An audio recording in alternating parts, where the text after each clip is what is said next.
So I've been watching a few of Dave 2D's videos over several years, really, and he's pretty entertaining. I enjoy the content that he makes. Excuse me. And when I saw this one, I mean, obviously in July of 2022, the iPhone 14 has not yet been released, but I am curious to hear what what's so funny about what the new iPhone is going to be. Now, I think what he's going to say is, well, the internals of the phone, at least for the non-Pro variants, are going to be almost identical to the iPhone 13. Let's just call it 15 Bionic. I think it's 15. Now, if you get the Pro version of the iPhone 14, I believe you get the A16 Bionic, which we've gotten to the point now where the A series chip that Apple uses for the iPhone is so far ahead of any competing Android device that at this point it doesn't really matter.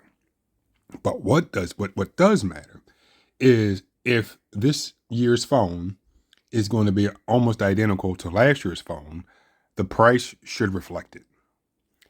And I would say the price should be the same, if not lower. Like, look, you've had a year to, and really more, because of course, the phone was designed and all that before it was actually released. But if we're looking at the iPhone 14 and it's almost identical to the iPhone 13, you've had well over a year to perfect this process of manufacturing, and there's no reason that it should still cost the same amount that it did, even though it was a different named phone. But there's no reason it should cost the same amount as it did, a year and a half, almost 2 years later.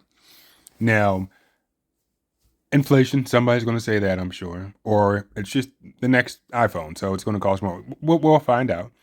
But then also, I've heard that, I believe also on the Pro versions, that to get rid of the notch, but then now add two hole punches in the display, it's increased the cost of production for that. So I'm like, why? Like, what is this improving? Like, are we just making it look slightly different? I'm not even going to say better, because I wouldn't say that it looks better. But yeah, if it's going to cost significantly, if it's going to cost more, if $5 more because if we change the design of the display, like, no, you just should have just left it alone. If you're not getting rid of the notch completely to the point where the front facing camera and the whole Face ID array is in just a single punch hole somewhere else or whatever, I don't know. But reports are that it's going to be significantly more expensive, just because of that. And I know we all hated the notch when it first came around. And then the iPhone 13, I think they said that they made it a little smaller. But it's like, at this point, we're just used to it. Like, that's the sad truth of it. We are just used to it. So I'm curious to hear what Dave has to say about these replicas. Because, of course, the phone, I guess, the phone, not I guess, I know is not released yet. So I managed to get my hands on an iPhone 14 replica. This is a replica of the iPhone 14 Pro Max, and it was originally made for case manufacturing, so it's supposed to be a fairly accurate representation of the final product. And it looks like all the leaks we've seen so far, so it still has a lightning port, no USB-C, the button layout, and the stainless steel frame are quite familiar. The camera hump on the back is a little bit bigger than the one on the iPhone 13 Pro Max, but then up front, this device no longer has a notch, and instead it has a pair of punched out holes, a pill-shaped one and a circular one. Now, there's supposedly going to be 4 phones this year, 2 Pro models, the iPhone 14 Pro and the 14 Pro Max, both of which are supposed to be rocking those new punched out apertures, and then 2 non-Pro models, the 14 and 14 Max, both rumored to retain the existing notch. Now, the good news is they don't need to go Pro to get a big boy phone anymore, but the small phone is seemingly done. There's no more iPhone mini. But the talk of the town isn't about phone size. And that's sad. The iPhone 13 mini, which I'm sure less people bought than the 12. Apple doesn't release those numbers anymore. So I have a 12 mini and I thoroughly enjoy it. And yeah, I don't want a phone as big as what's available now. So it sucks. And it's unfortunate, but seeing those little punch outs for the Pro models, yeah, from what I've heard, that new design is going to make the phones more expensive. Sizes or about punch hole cameras. It's about chips because some of these new iPhones are supposedly going to be running an older chip. So, the iPhone 14 Pros are going to be running the upcoming A16 Bionic chip, but the regular iPhone 14s are supposedly running the pre-existing A15 Bionic, which is the same chip that's inside the current iPhone 13. And it's got some people concerned, but I think there's more to it. So I don't actually think it's the same chip, or at least not quite. All of the iPhone 13 devices run the A15 Bionic chip. The regular model runs a 4-core GPU, but the Pro model runs a 5-core GPU, and it gets more RAM. But the extra hardware allows the Pro models to be equipped with a better camera system. Now, for the iPhone 14s, if they're really going to be running last year's chips inside the base model iPhone 14, it can't be the base model iPhone 13 chip that they take. I think they'll take an iPhone 13 Pro chip with its 5-core GPU and then stick it into an iPhone 14. And as I was mentioning at the beginning of the video, at this point, these A-series chips are so far ahead of any competing Android device that it really doesn't matter. That's the only way they're going to have it really doesn't matter. So all I'm concerned about, regardless of performance or what specific chip, is the price. If it's going to be the same thing, the price should reflect that you're using the same hardware as last year. Now, I will say, unfortunately, that Apple still currently has their M1 MacBook Air for sale, which really, really good device. Not knocking the device, but it's going on 2 years old and it's still on sale or for sale for that same $1,000 price, even though the M2 MacBook Air is right around the corner. It should be coming out later this month in July of 2022. So all signs point to prices staying the same or going up, unfortunately. Something that they can sell. Like the iPhone 14 has to have a very clear and compelling reason as to why I'd want to purchase that over the iPhone 13. And it just has to have a better camera system. Well, no, the compelling reason is they're just not going to, I don't say they're not going to sell the 13 anymore, but they might drop 13 from the website so that you buy the 14. And it wouldn't surprise me if they kept the 12s around as the more affordable option.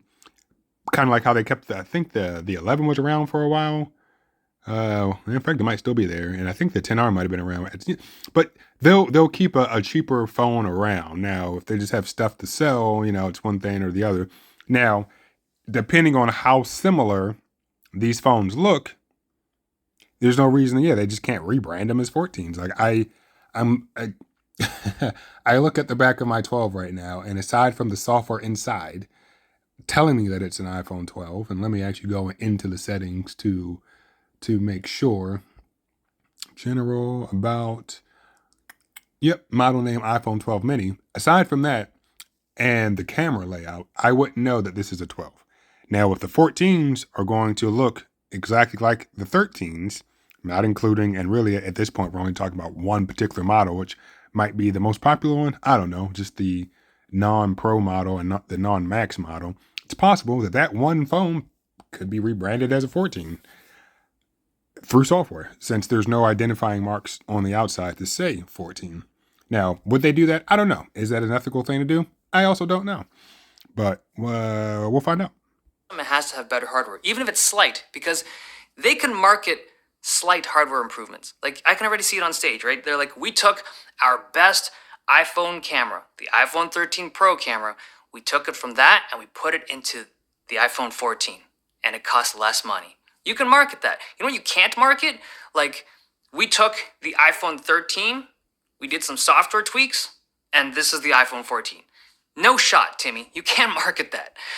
As for why... And I agree with him on the surface, but then I also say, well, Apple is in control. So they could stop selling the 13 and just say, hey, and as we know, software improves over the years. So if the iPhone 13 is not for sale on their website, yes, you could go out and find a used one, which some people do, some people don't. But why couldn't they do that? There's not much competition. Well, there's no competition in the iPhone ecosystem. There's nobody else that runs iOS. There's nobody else that makes iPhone. So if you want the latest one, most people aren't even going to know. Like, what's the difference between the 13 and the 14? Came out a year later. I don't know. So if there were actual competition, I think they would have to say, okay, we did something. But in a world where there isn't, they can do whatever they want. Now, do I think they're going to make some subtle changes? I do. Man, I forget what it was. I think there was something that was exclusive to like the 12 Pros or the 12 Pro Max. That I think it was the sensor shift technology for the cameras. I think that was exclusive to the 12 Pro Max, and I believe that came down to like all of the 13s. So something like that might happen, but Apple is in full control. Hey, yeah, there's nowhere else to go if you want an iPhone. Like, why would they do this? They have done it occasionally on their budget devices, but to see it happen to the iPhone 14, it does feel. And as far as I'm concerned, the iPhone 5C, which was what was just on the screen, was a great device. It literally was, hey, we're taking an iPhone 5, which came out last year, and we're going to re-release it, but in this form factor, alongside the iPhone 5S.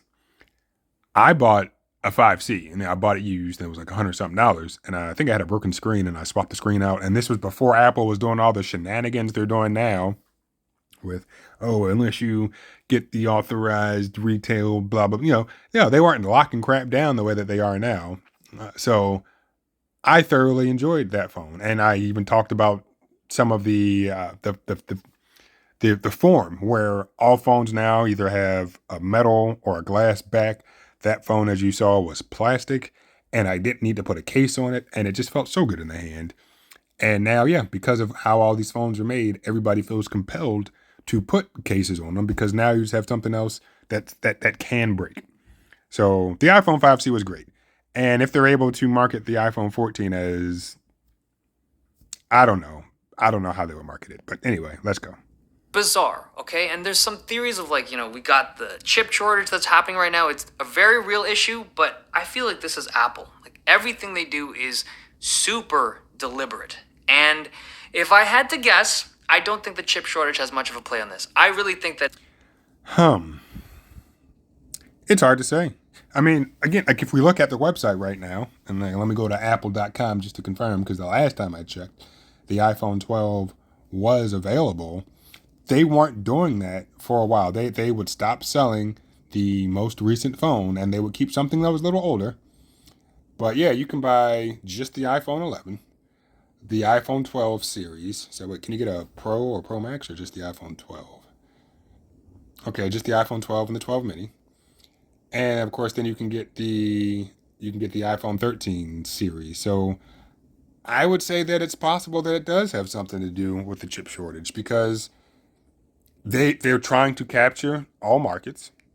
And when it comes to phones, they do want to have something in every price point. So as I'm looking, you have the iPhone SE, which came out at the beginning earlier this year for, let's just say, $400. You have the iPhone 11, which you can get for $500. Yep, for $500. You have the iPhone 12 mini, which starts at $600. You have the iPhone 12 probably, and it goes up. I'm not going to keep going. But as you can see, starting at $400, for every $100 increment, there's another iPhone for you to purchase. And I think the point I was trying to make initially is that if they kept the 13 around, then they would cannibalize some of their 14 sales. But at this point, because of the chip shortage, it might be a good idea. Now, if they're just simply going to rebrand the 13 as a 14, then yeah, get rid of the 13 as it is, rebrand some of those regular 13s as 14s. You aren't going to sell a mini version anyway, so that's off the website. And the Pros have to look different, and it looks like they aren't selling the 12 Pros. So keep the 12s around. Maybe get rid of the 11 at this point. Get rid of some of get rid of the 13s and have the 14s. So 12s and 14s, but some of those 14s are really just 13s. I'm just speculating, but the chip shortage is real, and it took Apple a while to, I think, experience it the same way that some of the other manufacturers did. But their goal is to sell us stuff. And if they have hardware that is not sold, they still want to sell it. And making new stuff, of course, that they could sell at a potentially higher price is good. But if they don't have the resources to actually sell the stuff, then, well, don't have the resources to make the stuff to then sell it, then of course they should keep the old stuff around to still sell that. Now, I hope as we look towards the future, when it comes to software support, I hope in the future they look back at what they were selling at the time and the buying patterns of people, let's say 4 or 5 years in the past. So let's say we're in 2027 and they're looking at 2022 and they're like, all right, well, we sold a lot more of these than we planned on. But then, and you know what I'm getting at. But I just hope they take that into account, that they don't just, start prematurely stopping support for certain devices as time goes on. It's just part of their plan. They want to, like, the one thing that comes to mind is like this allows them to separate their regular models and their pro models much more aggressively. Like right now in the current iPhone market, even last year, the iPhone 12, iPhone 13, the difference between the pro and the regular is quite slight, right? It exists, but it's like a $200 price difference, and the feature set is, for the most part, pretty similar. Okay, if you split it like this, like maybe the iPhone 14 has a slight price increase, but over time it allows you to make that divide bigger and bigger until you just have like drastically different products, and where one is truly pro and one is truly amateur, which is not. All right. And when it comes to pro, the word pro doesn't mean anything anymore. Professional, it's a cell phone. Okay. At the end of the day, it's a consumer grade cell phone. And they slap the pro moniker on it. And even though it has added functionality, I don't even know what a professional cell phone truly should be. I mean, we talk about maybe upgraded cameras, and according to Apple, people are shooting full length feature films on phones. But no, studios have dedicated cameras to do stuff. And aside from that, even what he's saying right here in terms of differentiating the chipset, making one a pro device and one a non-pro device. So buying this year or last year's phone this year, which this chip this year now is in the amateur phone compared to last year it was in the pro. Like it's all hogwash. I don't think I've ever said that word out loud before, but it is. I think it has something to do with the chip shortage, but it's also a way for them to either probably just to charge more. Like they'll boast and brag on the A16 Bionics performance compared to the 15, and they'll say, "Oh yeah, well the A15 Bionic is available in the non-pro, but if you're a pro consumer, yeah, buy the more expensive phone." And then now because the screen sizes are all the same, and see what's happened though. We went from having four different screen sizes, which let me explain. You have the SE, which is kind of its own little thing, but then you had a mini, okay, and then you had a regular, and then you had a pro, and there was a time when the pro and the regular had different screen sizes, and that might have only been for 1 year, but it did exist. And then you had the Pro Max, so you had four different screen sizes. And what have we come back to two? I mean, SE is still there, so really three, to be fair. But if we're talking about the phones that will be released in the fall, we're back down to two screen sizes, which again are both too big, but it allows for ease and simplicity. And I think the screens themselves might be the same. Well, not anymore because you have the whole little hole punch out, but that'll come to the non-pro devices at some point, and it's just this convergence, which is good for everybody. I think you don't need too many choices, but at the end of the day, they need to sell as many iPhones as possible. Some of it might have to deal with the chip shortage. Some of it might be, hey, here's a means to differentiate between pro and non-pro devices, and some of it might just be Apple being Apple.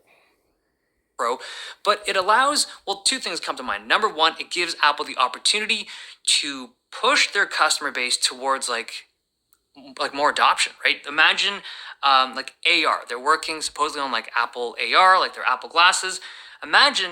And the other thing I'll say, going back, because I was sitting here thinking, and he's moved on. Well, no, we're still talking about the difference between pro and non-pro. If the iPhone whatever Pro had USB-C on it, then I'd say, you know what? At least Apple's forward thinking about, not even forward thinking, just being serious about, partially serious about putting that pro moniker on the phone. Because as I think more and more about it, and I feel like everybody has to, you take these photos or videos that Apple claims you can shoot a whole movie on your iPhone, but you take these photos and videos, and you're now trying to get the photos and videos off the iPhone. And yeah, if you have a Mac, which some people do, then you have AirDrop, which AirDrop is fine. But again, one, it's limited to other Apple products. But if you don't, now you're trying to take stuff off the iPhone and put it on a PC, and you're relegated back to USB 2, which is just baffling. Like there's no like functionally, you can't call that a pro device based on the fact that solely that it has a USB 2.0 port on it. Like just off of that, this is not pro level stuff because USB 2 it in 2022 and for a while now has just been way too slow to be considered a professional level port. And if you're doing anything except for plugging a wireless keyboard and mouse into a USB 2 port, that's all it's really good for. I mean, if you're yeah, and I stand firm on that, mainly because Android, which is the only other choice, and just other devices, one USB C, and see, I probably should have prefaced that more or differentiated the standard of the physical USB C versus the logical USB 3.0 or higher. Uh, yeah, you definitely should have.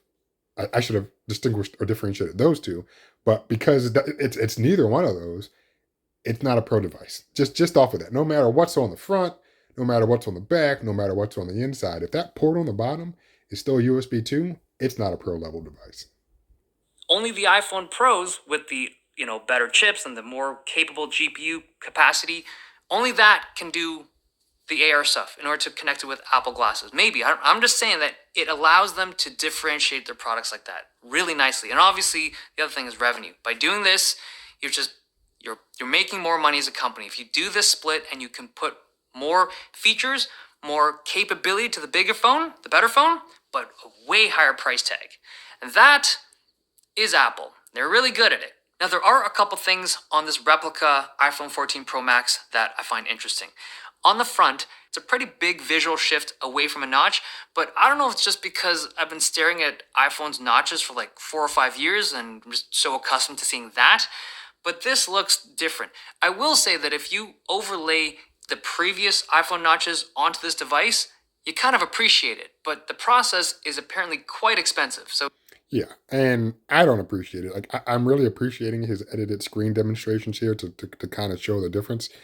But yeah, as he mentioned and as I mentioned before, we've just all gotten used to it, and that's it. And if the cost to manufacture it has gone up or is more expensive now than what it was before, and in turn makes the cost of the phone significantly more, I'd say anything more than $100 more is just because of this one tooling thing, then it's not worth it. Like I get they might want to gradually step from a notch to, this thing to then maybe something else.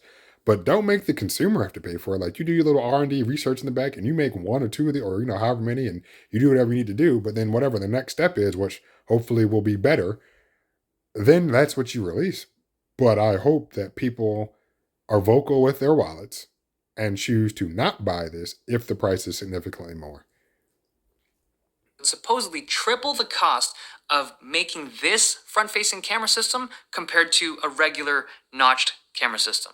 The Pro models are also supposed And that's why I also say there's nothing wrong with bezels. Like all these manufacturers are doing whatever they can to try to reduce the size of a notch or a hole punch or a bezel to increase the screen to body ratio. And there's nothing wrong with the bezel. Like I love my Sony Xperia 5 Mark III, and it has enough bezel to put front-facing speakers on the phone. And that's perfectly fine.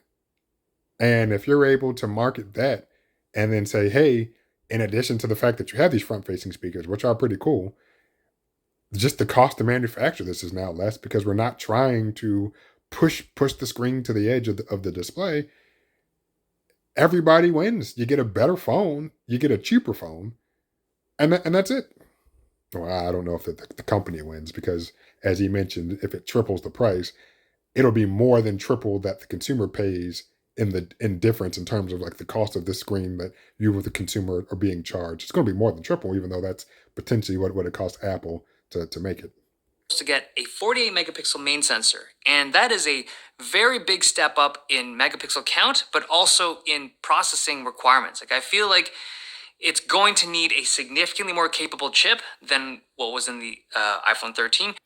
And I'm going to disagree with that. Granted, he knows way more than this, but it's just the Apple, the A whatever is capable of doing it. I don't know what Apple would have to. I don't think they'd have to tweak anything. It's just the chip is so much further beyond any competing Android device, to the point where, for the most part, I mean, I know it's not identical. So yeah, don't say it is. It's not identical, but the M series chips and the Max running full desktop environments, freaking, video process, all this other crap. And granted, there's other stuff on the board, so I know it's not just that, but the chips that were derived from these A series chips are running those full blown desktop environments to process some pictures. I'm sure the current A series whatever is capable of doing it. To be able to process that stuff properly. Because one of the things that Apple does is their kind of real-time processing of when you're framing shots, right? When you're just holding up your camera and you're looking at something, whatever it is, before you snap the shot, whatever you see on screen is usually a really good representation of what the shot's going to come out like. And if that's for real, a 48 megapixel sensor that's being binned down to like a regular, I don't know, 12 megapixel file, that's going to need a lot of processing capability. I imagine that's what that A16 will be able to do better than the A15. But there's also rumors of like 8K video. I don't want that, man. It's like huge files. Yeah, and I was like, who cares? 8K, yeah, and huge files, and if you're still using USB 2 or even AirDrop, like, it's going to take forever. And plus, who has an 8K display? Like, it doesn't matter. All right, but let's finish this up. Like really huge files. It'll chew through storage like crazy. But hey, maybe we'll see it. 8K. And, talking about that, whether it's 4K or 8K, it's chewing through storage is a real thing. But if these phones had expandable storage, I know I wouldn't complain about it as much. But you're like, oh, well, I need to spend another however many hundreds of dollars to go from what just became the base of 128 up to 256 or 512 or whatever. But if I had expandable storage, hey, I could just leave my SD card in there. And then I think even that technology would have progressed. Like, I know Samsung has something that's a little faster than an SD card, but that technology would have progressed. And you could easily store your photos or videos on removable media and plug that into a computer. And now, yeah, you're able to expand your phone by a terabyte or whatever, put everything on it, pull it out, put it onto a computer, and yes, replicate that process. Now, being able to just plug a cable in using USB 3 or faster, or maybe USB 4, depending on what phone we're talking about, that also would be nice. But Lightning and AirDrop being your only two options, stupid. Or back it up to iCloud and then download it from iCloud. Like, no, that's too much. That is way too much. So we'll see what happens. I know, and I won't be buying any of the Pro models of the iPhone 14. In fact, I currently have that iPhone 12 mini. I might buy a 13 mini and hold on to that for a little while longer, because for me, that's the perfect size phone. But we'll see what happens. And I am not looking forward to the release of the phones for the notion of me buying one.